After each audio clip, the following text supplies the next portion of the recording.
بسم اللہ الرحمن الرحیم وصلی اللہ علی النبی الکریم رب اشرح لی صدری ویسر لی امری واحلل عقدۃ من لسانی یفقہوا قولی۔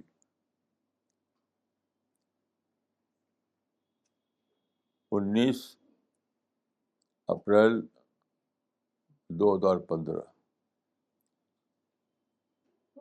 آج کا ٹاپک ہے پیس آف مائنڈ یا روحانی سکون۔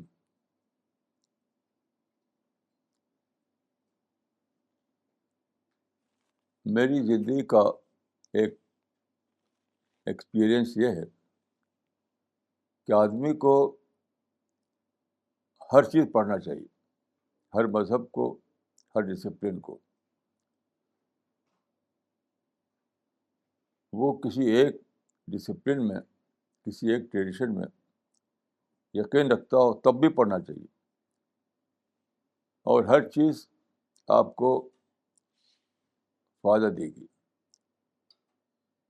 لیکن ایک کنڈیشن ہے، وہ یہ کہ آپ ایمپٹی مائنڈ ہو کر دوسری چیزوں کو پڑھیں۔ اگر آپ کے اندر باعث ہوگا تو آپ کو آپ کی اسٹڈی فائدہ نہیں دے گی۔ مجھے ایک واقعہ یاد آتا ہے کہ سوامی وویکانند ایک مرتبہ کسی کانفرنس میں تھے، تو ان سے پوچھا گیا کہ انڈین فلاسفی کا خلاصہ کیا ہے؟ تو وہاں بلیک بورڈ تھا، بلیک بورڈ پر انہوں نے ایک بہت بڑا زیرو لگا دیا، زیرو لکھ دیا کہ انڈین فلاسفی کا خلاصہ ہے زیرو۔ دیکھیے، میں اس کو مانتا ہوں۔ زیرو کا مطلب یہ نہیں کہ آپ اپنے مائنڈ کو خالی کر لیں، نہیں، مائنڈ کو ایمپٹی کریں، اس سینس میں کہ آپ پورے معنی میں آبجیکٹو بن جائیں، یعنی آبجیکٹو مائنڈ سے چیزوں کو پڑھنا، تب ہر چیز میں فائدہ ہوتا ہے آپ کو۔ تو آج کی ایک مثال میں دیتا ہوں سلسلے میں۔ دیکھیے، یہ آج کا ڈیلی نیوز پیپر ہے، اس میں ایک آرٹیکل چھپا ہے، وائی لیو اے بورنگ لائف، وائی لیو اے بورنگ لائف، یعنی کیوں ہم بورنگ زندگی گزاریں۔ اس پر میں سوچنے لگا۔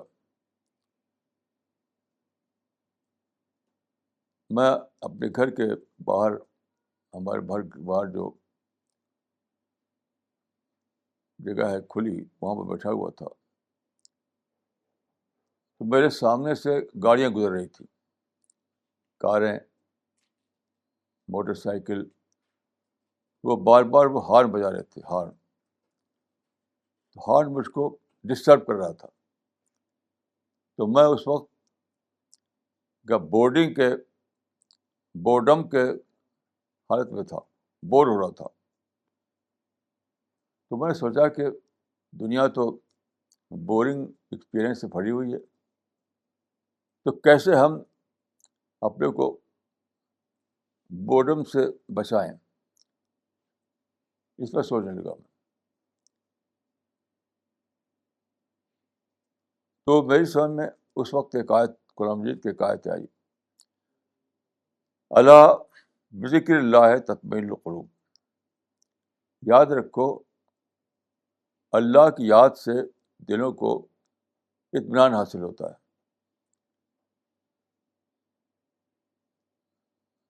پھر میں سوچا کہ اللہ کو یاد کرنے کا سے اطمینان کیسے حاصل ہوتا ہے، کیسے؟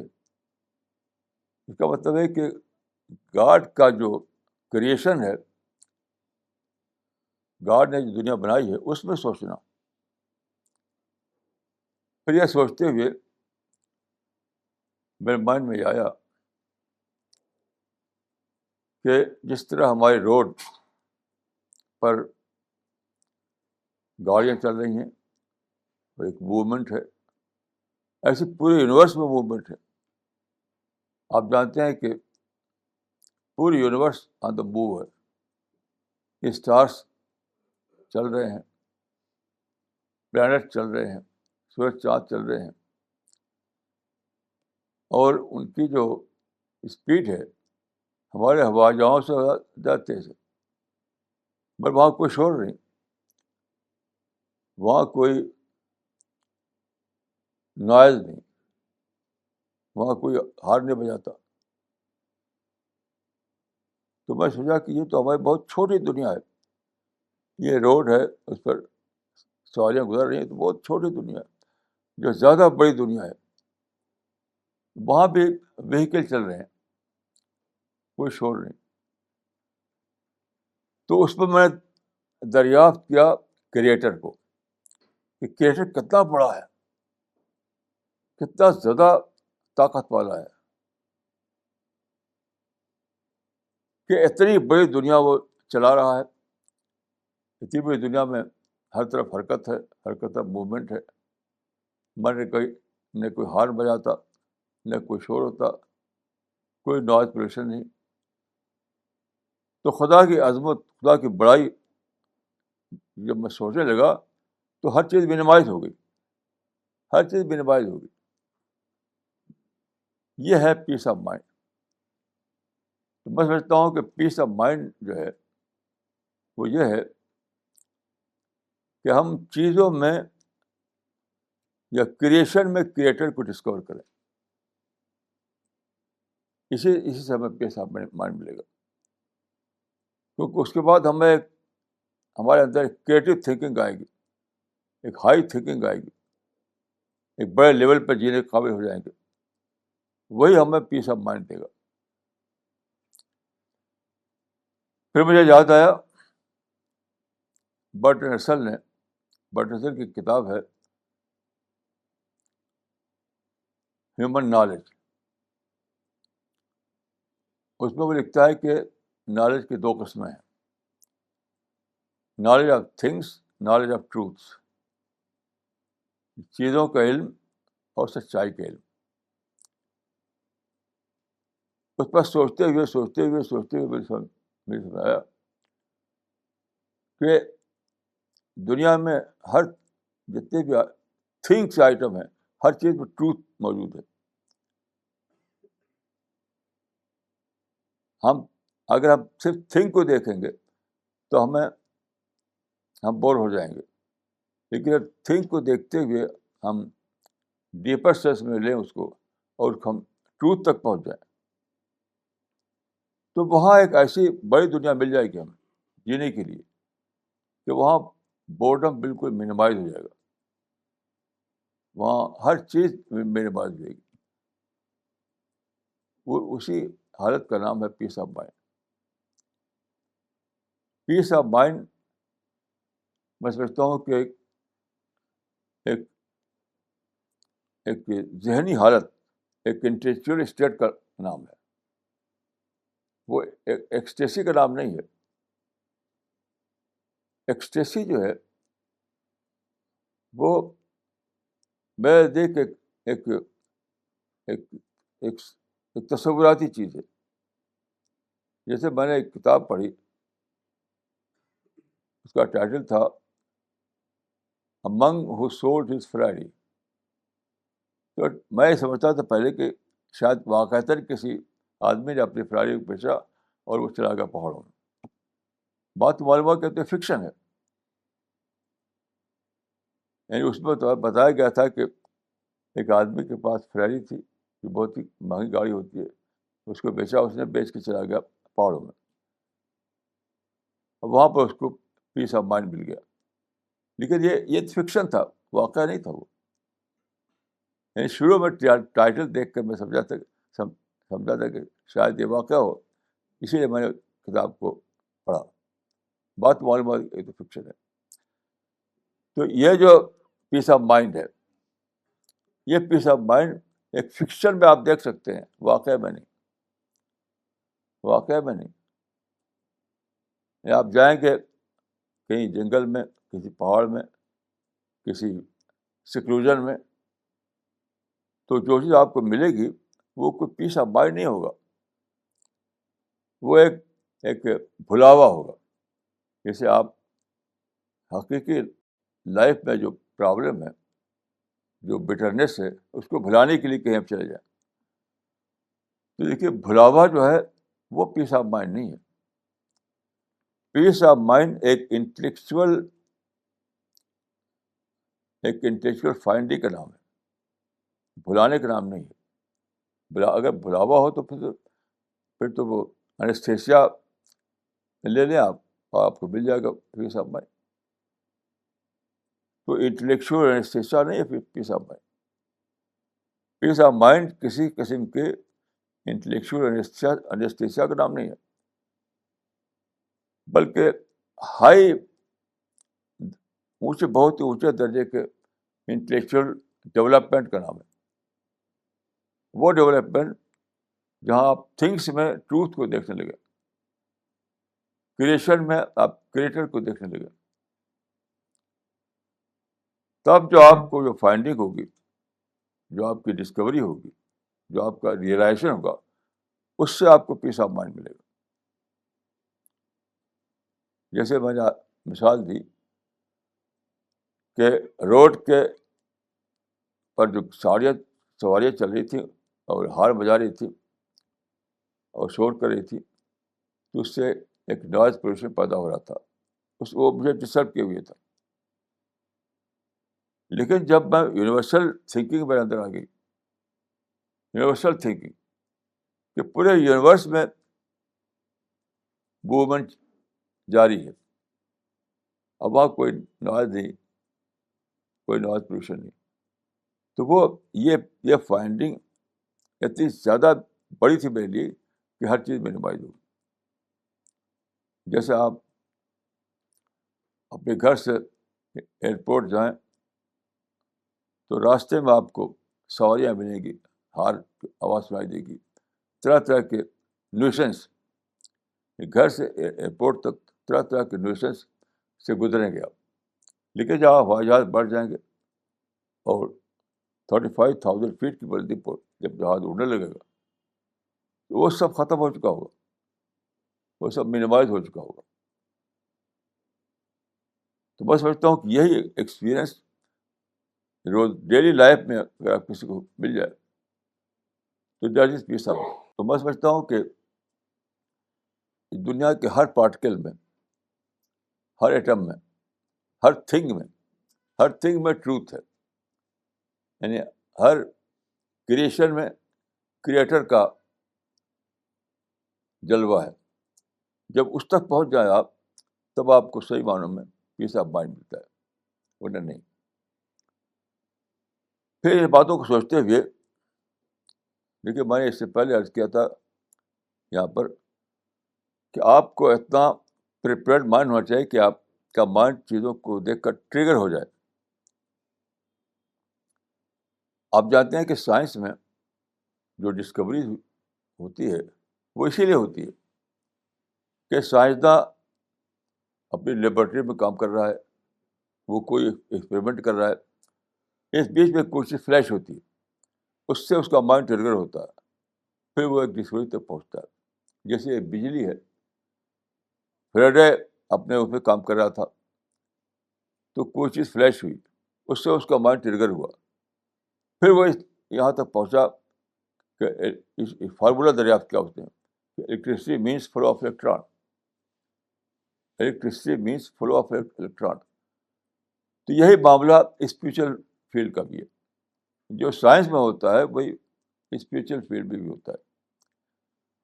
آدمی کو چاہیے کہ وہ اتنا زیادہ، اس کا مائنڈ اتنا زیادہ پریپیئر ہو، وہ اتنا زیادہ پریپیئرڈ مائنڈ ہو کہ جب وہ چیزوں کو دیکھے، جب وہ پڑھے، آبزرو کرے، کوئی ایکسپیرئنس میں گزرے، تو اس کا مائنڈ ٹریگر ہو جائے. اس کا مائنڈ جب ٹریگر ہوگا تو بڑی بڑی چیز دریافت ہوگی اس کو. بڑی بڑی چیزیں دریافت ہو گیا. جیسے آج جو میں نے بتایا آپ کو, میرا مائنڈ ٹریگر ہو گیا, تو ٹریگر ہوا تو میرا مائنڈ لگا سوچنے. ایک بڑی انوکھی بات دریافت ہوئی, ایک بہت ہی انوکھی بات, کہ میں نے مسلمانوں کی کتابیں پڑھی ہیں اور مسلم ملکوں میں سفر کر گیا ہوں, اور یہاں بھی ڈیلی مسلمانوں سے ملاقاتیں ہوتی ہیں. میں نے پایا کہ تمام مسلمان پرہیپس وداؤٹ ایکسیپشن ویسٹ کے بارے میں, ویسٹرن ورلڈ کے بارے میں نگیٹو ہے. ویسٹرن ورلڈ کے بارے میں نگیٹو ہے, وہ ویسٹرن سویلائزیشن کے بارے میں نگیٹو ہے. کیوں؟ وہ کچھ باتوں کو جانتے ہیں, کچھ باتوں کو جانتے ہیں. مثلا یہ کہ امریکہ اسرائیل کی کو سپورٹ کیوں کرتا ہے, کولونیل پاورس نے کیوں آٹمان پار کو ختم کیا, اس طرح کچھ لوگ کو جانتے ہیں. لیکن اگر وہ پریپیئرڈ مائنڈ ہو تو ایک بہت بڑی چیز دریافت کریں گے, کیونکہ انہوں نے کیسے ایسا اس طرح کے واقعات کیسے ہوئے, کیسے وہ کامیاب ہوئے ایسا کرنے میں. اس کا راز تھا کہ انہوں نے نیچر میں جو ہڈن ٹریزر تھا ٹیکنالوجی کی شکل میں, اس کو دریافت کیا. یہ ٹیکنالوجی جو ہے وہ کیا ہے, نیچر میں چھپی ہوئی تھی. ٹیکنالوجی میں ایز اے ہڈن ٹریزر میں چھپی ہوئی تھی, اس کو دریافت کیا انہوں نے. تو سب چیزیں بنائی انہوں نے, ٹیکنالوجی ڈیولپ کی انہوں نے ہوائی جہاز بنائے, کار بنائی, اسٹیپ شپ بنائے, انجن بنائے, فیکٹریاں بنائی, انڈسٹری لگائی. وہ سب کیا تھا, وہ سب تھا نیچر میں جو ہڈن ٹیکنالوجی تھی اس کو دریافت کرنے کے نتیجے میں یہ ہوا. جو سارا جو قسمہ ہے وہ نیچر میں چھپی ہوئی ٹیکنالوجی کو دریافت کرنے کا. تو میں سوچا کہ یہ جو ٹیکنالوجی انہوں نے دریافت کی ہے, بس میں یہاں بول رہا ہوں دلی میں, پوٹینشیلی دنیا بھر میں میری بات سن رہے لوگ, پوٹینشیلی, یعنی میری تصویر, میری آواز, سب کچھ ہر جگہ پہنچ رہی ہے پوٹینشیلی. تو یہ جو ہے, اگر مسلمانوں کے اندر دعوت کا مزاج ہو, وہ جانتے ہوں کہ مسلمان کا مشن دعوت کا مشن ہے, تو وہ کیا سوچیں گے؟ وہ یہ سوچیں کہ ویسٹرن سویلائزیشن کا لائنس شیئر تو ہم کو مل رہا ہے, لائنس شیئر. کیونکہ اگر ہم اس ٹیکنالوجی کو استعمال کریں دعوت کے لیے, دعوت کا مطلب ہے یعنی گاڈ کے میسج کو ساری دنیا میں پہنچانا, پیسفل میسج کو پہنچانا. تو آپ جانتے ہیں کہ ویسٹرن سویلائزیشن سے پہلے یہ پاسبل نہیں تھا کہ دنیا بھر میں یہ میسج پہنچایا جائے. جو ڈیوائن میسج ہے, جو پیسفل میسج ہے کریٹر کا, اس کو صرف لوکل لیول پر ہم پہنچا سکتے تھے, گلوبل لیول پر نہیں. تو یہ ویسٹرن سویلائزیشن ہے جنہوں نے اس کو پاسبل بنایا. مثلا آپ جانتے ہیں کہ ہوائی جہاز کی صنعت ڈیولپ ہوئی زیادہ تر فرسٹ ورلڈ وار کے دوران. ایسی یہ جو کمیونیکیشن ہے یہ زیادہ تر ڈیولپ ہوا سیکنڈ ورلڈ وار کے دوران. یہ کن لوگوں نے کیا؟ ویسٹرن ورلڈ نے کیا. انہوں نے کیا اپنے مقصد کے لیے, اپنے کمرشل پرپز کے لیے یا ورلڈلی پرپز کے لیے. لیکن جو دائی ہے اس کو استعمال کرتا ہے اس ٹیکنالوجی کو, اس کمیونیکیشن کو گاڈ کے مشن کے لیے, گاڈ کے مشن کو پھیلانے کے لیے, یعنی ایک ایسے کام کے لیے جس کا بہت بڑا ریوارڈ اس کو آخرت میں ملے گا, اس کو پیراڈائز ملے گی. ایک بلیور جو سچا دائی ہو، اس کے دل میں لوگوں کی خیرخواہی ہو، اور لوگوں کی خیرخواہی کے لیے پیسفل انداز میں وہ خدا کے پیغام کو پہنچائے، ڈیوائن مشن کو پھیلائے، تو وہ آخرت میں بہت ہی بڑا اٹرنل ریوارڈ پائے گا، اٹرنل ریوارڈ. تو استعمال تو کرے گا یہی کمیونیکیشن، یہی ٹیکنالوجی.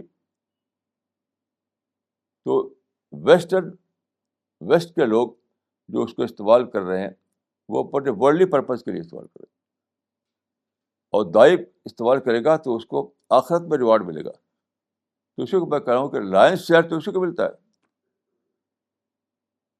ان کو تو بہت چھوٹا فائدہ ملتا ہے اور دائی کو بہت بڑا فائدہ ملتا ہے. ایک عجیب غریب خیال میرے ذہن میں آیا. تو جو لوگ ویسٹ کے دشمن ہو گئے ہیں وہ اگر جان لیں اس بات کو تو ویسٹ کو اپنا بینیفیکٹر سمجھے، بینیفیکٹر، کہ ویسٹ کی وجہ سے یہ ممکن ہوا کہ ہم خدا کے میسج کو گلوبل لیول پہ پہنچا سکیں. کیونکہ آپ دیکھیے پرنٹنگ پریس انہوں نے ڈیولپ کیا، کیمرہ انہوں نے ڈیولپ کیا، کمپیوٹر انہوں نے ڈیولپ کیا، ہوائی جہاز انہوں نے ڈیولپ کیا، ماڈرن کمیونیکیشن سارا انہوں نے ڈیولپ کیا. اس میں مسلم قوموں کا تو کوئی دخل نہیں ہے. کوئی بھی چیز نہیں ہے جو کہ مسلم ملکوں میں یا عرب میں ڈیولپ ہوئی ہو. ساری چیزیں ڈیولپ ہوئی ہیں ویسٹرن ورلڈ میں. تو انہوں نے کیا اس کو اپنے کمرشل پرپز کے لیے، ورلڈلی پرپز کے لیے.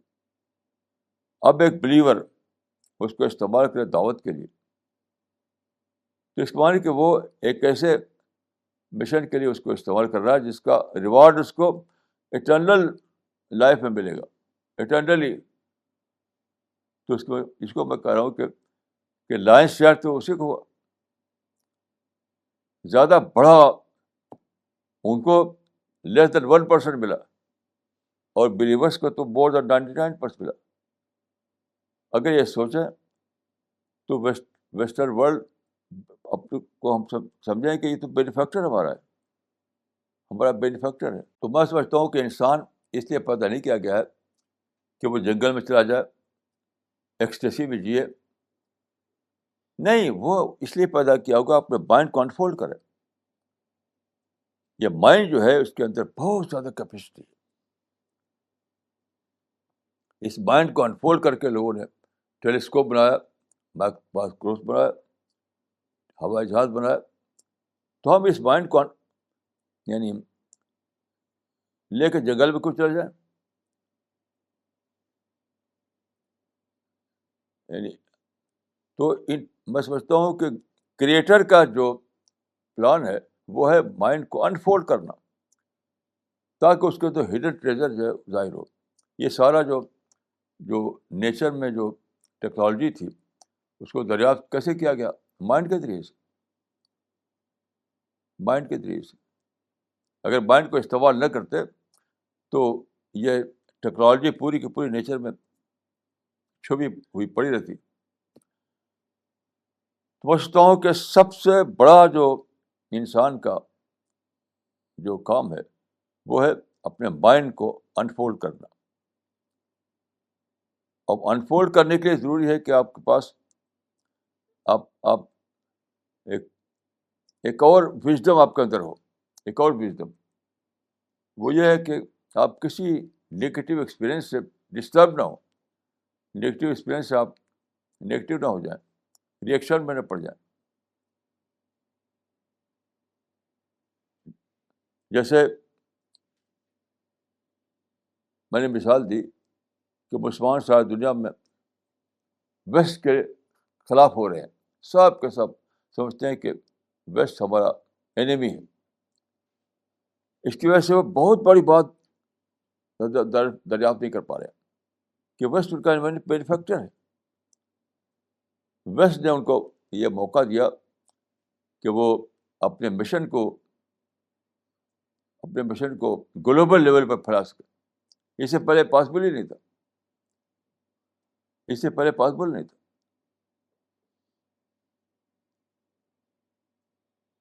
مثلاً ایک تابعی تھے، وہ عرب سے نکلے. ان کا شوق یہ تھا کہ قرآن کے میسج کو ساری دنیا میں پہنچائیں. اس وقت ان کو پتہ نہیں تھا دنیا کتنی بڑی ہے. تو اپنے ساتھیوں کے ساتھ وہ عرب سے نکلے. پھر وہ ہوتے ہوتے افریقہ میں پہنچے. افریقہ میں چلتے ہوئے گھوڑے پر سوار تھے وہ. اٹلانٹک کے کنارے پہنچ گئے جہاں سمندر تھا. اب ان کو پتہ نہیں کہ اٹلانٹک اس پار کیا ہے. تو وہاں وہ کھڑے ہو گئے. اس وقت انہوں نے کہا تھا کہ خدا اگر مجھے معلوم ہوتا کہ اس سمندر کے اس پار بھی کوئی دنیا ہے تو وہ اپنا گھوڑا سمندر میں ڈال دیتا. تو یہ تو آج وہ چیز کس نے ختم کی؟ جاگرفی کا علم کس نے دیا؟ سواریاں کس نے دی؟ کمیونیکیشن کس نے دیا؟ کس نے اس کو پاسبل بنایا کہ ہم کتاب میں چھاپ کر دنیا میں پہنچائیں؟ یہ ویسٹ نے کیا. تو کیا ویسٹ ہمارا سپورٹر بن گیا. ویسٹ جو ہے وہ ہمارا سپورٹر بن گیا. لیکن چونکہ مسلمانوں پر یہ واضح نہیں کہ ان کا مشن کیا ہے. کل ایک بہت لمبا مقالہ میں نے پڑھا. اس میں انہوں نے بتایا کہ مسلمانوں کا مشن ہے کہ ساری دنیا میں اسلام کی حکومت قائم کریں. بالکل ریڈیکولس بات یہ. میں نے سوچا کہ ساری دنیا میں اسلام کی حکومت تو کبھی قائم نہیں ہوئی اور نہ ہو سکتی ہے. تو کیا خدا ایک ایسا مشن دے گا اپنے ماننے والوں کو جو سرے سے اچیویبل نہ ہو؟ اگر مشن یہ ہے کہ ساری دنیا میں اسلام کی حکومت، اور اسلام کی حکومت کا لفظ بھی غلط ہے. اسلام کو آدمی تو ہے نہیں. اسلام تو ایک آئیڈیالوجی ہے. حکومت تو انسانوں کی قائم ہوتی ہے. جو سو کال ایج ہے اسلامی حکومت کا، وہ اسلامی حکومت کا ایج نہیں ہے. وہ یعنی رسول اللہ کے بعد دنیا میں جو تقریباً 1000 سال تک مسلمان کی حکومت قائم ہوئی، امپائر بنایا مسلمانوں نے، جگہ جگہ ان کی حکومتیں قائم ہوئی. تو وہ اسلامی حکومتیں تھی، وہ تو ڈائناسٹی تھی. یعنی معاویہ کے بعد جو ڈائناسٹی کا دور شروع ہوا تو کبھی ختم نہیں ہوا. مغل حکومت ڈائناسٹی کی حکومت تھی. آٹمان امپائر ڈائناسٹی کی تھی. جتنے بھی حکومتیں ہیں وہ سب ڈائناسٹی تھی، یعنی خاندان کی حکومت. اس کا اسلامی حکومت کا نہیں غلط ہے.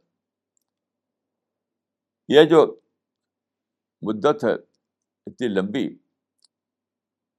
اس کو یہ کہنا کہ اسلامی حکومت تھی، یہ میں مسلمانوں کی حکومت بھی نہیں کہہ سکتے آپ.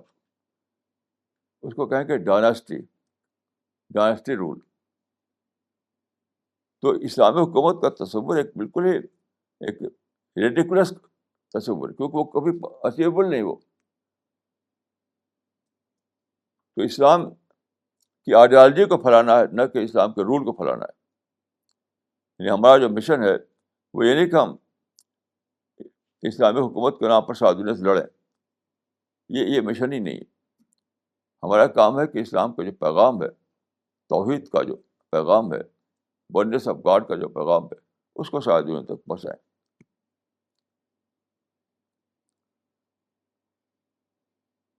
تو اس لحاظ سے آپ سوچیے کہ پورے پچھلے 1000 سال کے دوران کبھی یہ پاسبل نہیں ہوا تھا کہ اسلام کے پیغام کو یا توحید کے پیغام کو گلوبل لیول پہنچایا جائے. وہ تو ویسٹرن سویلائزیشن کے زمانے میں پاسبل ہوا. تو ویسٹرن سویلائزیشن تو ہماری بینیفیکٹر ہے، اس نے ہم کو ایک موقع دیا. تو میں سمجھتا ہوں کہ پیس آف مائنڈ کا سب سے بڑا فارمولہ یہ ہے کہ ہم نگیٹو تھاٹ کو، نگیٹو ایکسپیرئنس کو پازیٹیو تھاٹ میں بدل سکیں، اور کوئی دوسرا نہیں. آپ جنگل چلے جائیں تب بھی آپ کو پیس نہیں ملے گا. آپ سیکولرزم میں چلے جائیں تب بھی پیس نہیں ملنے والا ہے. اگر یعنی بالفرض کوئی چیز ملے گی تو وہ ایکسیسی ہوگی. ایکسٹیسی جو ہے وہ تو بہت ہی چھوٹی بات ہے. انٹلیکچوئل ڈیولپمنٹ ملنا چاہیے. انسان کے لیول کی بات یہ ہے کہ اس کو اس کے اندر کریٹو تھنکنگ آئے, اس کے اندر انٹلیکچوئل ڈیولپمنٹ ہو, اس کے اندر ہائی تھنکنگ آئے. ایکسٹیسی تو ایک انیمل کی بھی ہو سکتی ہے. تو ہمارا گول ایکسٹیسی نہیں ہے, ہمارا گول انٹلیکچوئل ڈیولپمنٹ ہے. تو انٹلیکچوئل ڈیولپمنٹ کے ذریعے سے جو پیس ملے وہی ریئل پیس ہے. اس پیس کا راز کیا ہے؟ تھنگ میں ٹروتھ کو ڈسکور کرنا, تھنگ میں ٹروتھ کو ڈسکور کرنا, کریشن میں کریٹر کو ڈسکور کرنا. اور یہ اس وقت ممکن ہوگا جب کہ آپ نیگیٹو ایکسپیرئنس کو پازیٹیو تھاٹ میں کنورٹ کر سکے. اس کے بغیر نہیں ہو سکتا. میں سمجھتا ہوں کہ اس دنیا میں سب کچھ جو ہے وہ انٹلیکچوئل لیول پہ ہوتا ہے. انٹلیکچوئل لیول پہ یونیسکو کا ڈکٹم ہے کہ وائلنس بگنس فرام مائنڈ. میں کہتا ہوں ہر چیز مائنڈ سے شروع ہوتی ہے, وائلنس کی بات نہیں ہے. یعنی اگر آپ چاہتے ہیں کہ آپ کو پیس ہو, پیسفل مائنڈ آپ کے اندر ہو, تب بھی وہ سوچ کی سطح سے شروع ہوگا. اب اس سوچ کو آپ پیسفل بنائیں گے تب آپ کو پیس ملے گا. سب کچھ ملتی ہے آپ کو پیسفل سطح پر. اور سب سے بڑا میں سمجھتا ہوں کہ جو کام کرنا ہے کسی انسان کو وہ یہ ہے کہ وہ نیگیٹو, دیکھیے اس دنیا میں نیگیٹو ایکسپیرئنس تو ہوگا ہی, یہ ممکن نہیں کہ نیگیٹو ایکسپیرئنس نہ ہو, لیکن اس کو آپ پازیٹیوٹی میں کنورٹ کر سکیں. مثلا ابھی ایک صاحب مجھ سے ملے, وہ ایک ملٹی نیشنل کمپنی میں کام ان کو جاب کرتے ہیں. تو لگے شکایت کرنے. مجھے شکایت کیا تھی کہ صاحب پروموشن میں مجھے میرے ساتھ ڈسکریمنیشن ہوا, پروموشن میں میرے ساتھ ڈسکریمنیشن ہوا, اور فلاں کو پروموٹ کر دیا گیا, مجھے نہیں کیا گیا. تو میں نے کہا کہ یہ بتائیے کہ آپ کمپنی میں جاب ملنے سے پہلے آپ کی جو اکانومک پوزیشن تھی اس سے آج بیٹر ہے کہ اس سے خراب ہے آپ کی؟ کہ اس سے بہت بیٹر ہے. یعنی کمپنی میں جاب ملنے سے پہلے جو ان کی حالت تھی معاشی, تو آج اس سے ہم بہت بیٹر ہیں. بلکہ اس پر شعور کیوں نہیں کرتے, اس پر شعور کیوں نہیں کرتے؟ اسی کو میں کہتا ہوں تھنگ میں ٹروتھ کو دریافت کرنا, ناشکری میں شکر کے آئٹم کو دریافت کرنا. ہمیشہ آدمی کیا کرتا ہے کہ یہ میں یہ کہوں گا کہ سارا معاملہ اینگل آف ویژن کا ہے, اینگل آف ویژن. اور آپ کا اینگل آف ویژن ایک ہو تو آپ کو تو شکر آئے گا, پیس آئے گا. اینگل آف ویژن دوسرا ہو تو آپ کے اندر نیگیٹو تھاٹ آئیں گے, نفرت آئے گی, اور آپ غصے میں جینے لگیں گے. تو اپنے اینگل آف ویژن کو صحیح کرنا چاہیے. چیزوں کو صحیح اینگل سے دیکھنا سیکھیے, چیزوں کو صحیح اینگل سے دیکھنا سیکھیے. اس کے بعد آپ کو پیس آف مائنڈ حاصل ہو جائے گا. تو میں بورڈم کو میں سمجھتا ہوں کہ ایک آپ بورڈم جس کو ہم کہتے ہیں وہ کیا ہے, یعنی یعنی زندگی کی جو کریشن پلان اللہ تعالیٰ کا ہے اس کو دریافت نہ کرنا. کریشن پلان کو آپ دریافت نہ کریں گے تو کہیں بورڈم آئے گا, کہیں آپ ریئیکٹ کریں گے, کہیں آپ نیگیٹو ہو جائیں گے. تو سارا معاملہ جو ہے کہ وہ یہ ہے کہ آپ کریشن پلان آف گاڈ کو دریافت کر سکیں.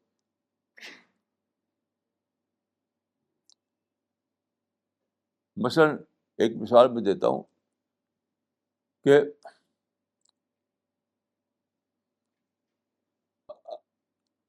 اکثر فلاسفہ یہ مانتے ہیں کہ دنیا میں ایول ہے، جس کو پرابلم ایول کہتے ہیں. تو پرابلم ایول کیا ہے؟ میں تو پرابلم ایول نہیں، وہ ہے پرابلم آف چیلنج. یعنی اس کو ایک غلط نام دے رکھا ہے، بیڈ نام دے رکھا ہے کہ پرابلم آف چیلنج کو کہتے ہیں پرابلم آف ایول. جو کریٹر ہے اس نے دنیا کا جو بنایا ہے نقشہ، وہ بیس کرتا ہے کمپٹیشن پر، چیلنج پر. تو جب آزادی پر، جب لوگوں کو آزادی ہوگی تو دنیا میں کمپٹیشن ہوگا، ایک سے دوسرے کو چیلنج ہوگا. تو ظاہر ہے کہ کہیں کسی کے بعد بنے، کسی بگڑے گی، کہیں کہیں کسی کو کچھ ہوگا، کہیں کسی کو کچھ ہوگا. تو دیٹ از ڈیو ٹو، اس بات کا نتیجہ ہے کہ دنیا کا نظام چیلنج پر قائم ہے. اگر آپ یہ سمجھ لیں کہ دنیا کا نظام چیلنج پر قائم ہے اور چیلنج سے ترقی ہوتی ہے، نو چیلنج نو ڈیولپمنٹ، نو کمپٹیشن نو ڈیولپمنٹ، تو آپ بالکل، آپ کو پیس، آپ کے مائنڈ میں پیس آ جائے گا. لیکن اگر آپ اس طرح نہ سوچیں، یعنی اس کو چیلنج کے اینگل سے نہ دیکھیں، تو آپ کو ایول نظر آئے گا، ایول.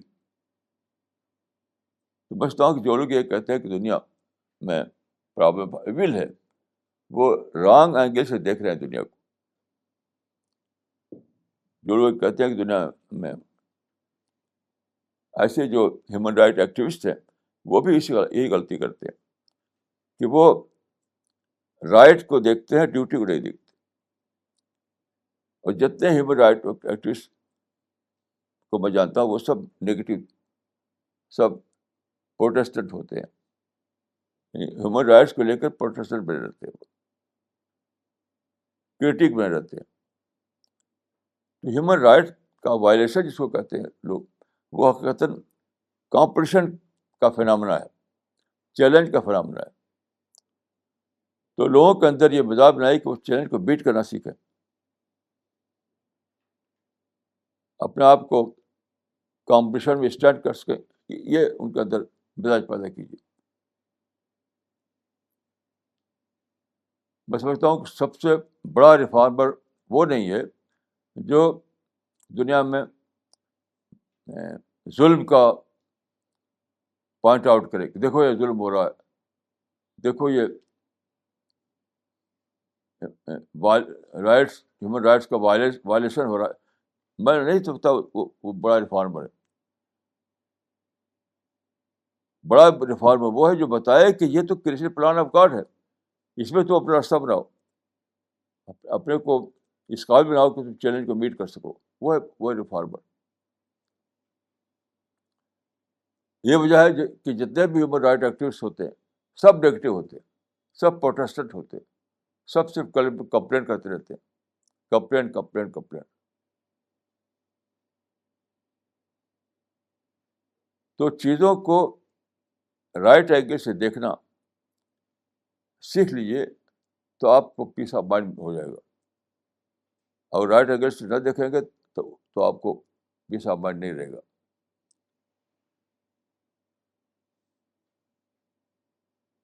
تو بچتا ہوں کہ جتنی بھی چیزیں ہیں کہ بورڈم ہے، نیگیٹو تھنکنگ ہے، اینگر ہے، ہیٹ ہے،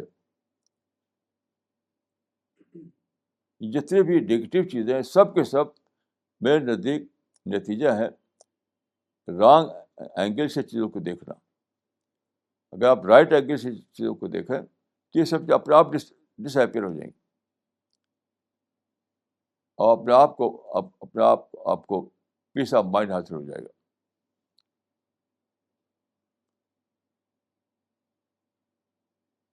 یہی وہ راز ہے جس کو جاننے کا نام وژڈم ہے. وژڈم جیسے مسلم ملکوں میں آپ اخبار میں پڑھتے ہوں گے کہ لوگ بم مارتے ہیں اور طرح طرح کی وائلنس کرتے ہیں، کیوں؟ کچھ شکایتیں ان کو ہیں. لیکن وہ شکایتیں کیا ہیں؟ میں دیکھ وہ شکایتیں نہیں ہیں، وہ چیلنج کے واقعات ہیں. میں دیکھ کیا نہ کوئی ظالم ہے نہ کوئی مظلوم ہے. یہ دنیا چیلنج پر بیس کرتی ہے. چیلنج ہے, کمپٹیشن ہے, فریڈم ہے, اس لیے یہ سب واقعات ہو رہے ہیں. تو خلاصہ یہ کہ اگر آپ دنیا کو پازیٹیو اینگل سے دیکھیں تو آپ کے اندر پیسفل مائنڈ بنے گا. نگیٹو اینگل سے دیکھیں گے تو آپ کا پیس آف مائنڈ جو ہے بھنگ ہو جائے گا. یہ میں سمجھا ہوں زندگی کا خلاصہ, اور اسی کو میں وژڈم سمجھتا ہوں. ایک حدیث ہے کہ رأس الحکمت مخافت اللہ. اس کا لٹرل ٹرانسلیشن یہ ہے کہ سب سے بڑی وژڈم ہے اللہ کا ڈر. سب بڑی وژڈم ہے اللہ کا ڈر. تو ڈر یہاں پر اس کو لیٹر معنی میں نہ لیجیے. ڈر کا مطلب ہے یعنی ڈیوائن اینگل سے چیزوں کو دیکھنا. ڈیوائن اینگل سے چیزوں کو دیکھنا, یہ اگر پیدا ہو جائے تو آدمی بالکل پازیٹیو ہو جائے گا. تو یہ اس وقت ہوتا ہے جب آپ بہت زیادہ سوچیں, بہت زیادہ.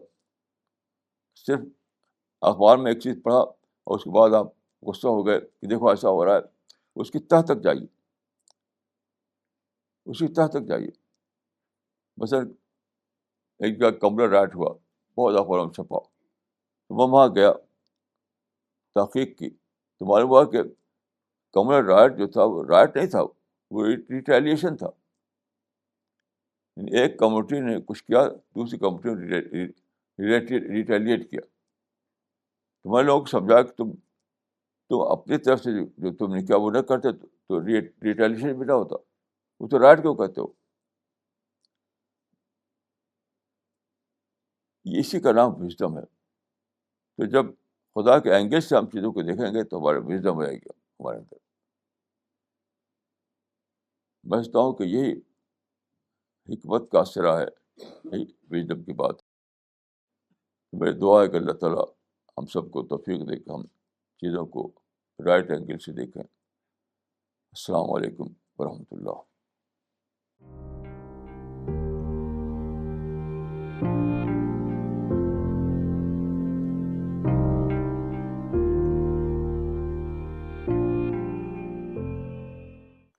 Okay, we'll start with the question answer session now. All the online viewers are requested to send their questions on info@cpsglobal.org. Please mention your location clearly when you send your questions. مولانا یہ سوال آیا ہے آسام سے, اور فہیم صاحب نے کیا ہے یہ سوال. انہوں نے لکھا ہے, مولانا a great source of unrest is that every person lives in the fear of facing poverty, and so he gets into the rat race of the world and gradually becomes an earning animal. Maulana, how to address such fears, as these days from medicines to food to everything is very expensive, and if you don't have money then one can get into serious trouble. بھائی میرا تو تجربہ یہ نہیں ہے. میرا experience یہ ہے کہ اصل مسئلہ یہ کہ لوگ اپنی انکم سے اپنا خرچ بڑھائے رہتے ہیں, انکم کے حساب سے خرچ نہیں کرتے. پاورٹی میرے نزدیک ایک ریلیٹیو ٹرم ہے, ریلیٹیو ٹرم بھی ہے. اگر آپ اپنے خرچ کو اتنا ہی رکھیں جتنا کہ آپ کی ارننگ ہو رہی ہے تو کوئی مسئلہ نہیں پیدا ہوگا. میں ایک قصہ بتاتا ہوں. میں جب بادگڑ میں تھا تو ایک صاحب سے مجھ سے ملتے تھے, تو ان کو ایک جاب ملا. یہ بہت پہلے کی بات ہے. اس وقت ان کے جاب میں ان کو 300 پر منتھ پیسہ ملتا تھا, 300 پر منتھ. میں نے اس کو مشورہ دیا کہ آپ اپنی آمدنی کو آدھا سمجھیں.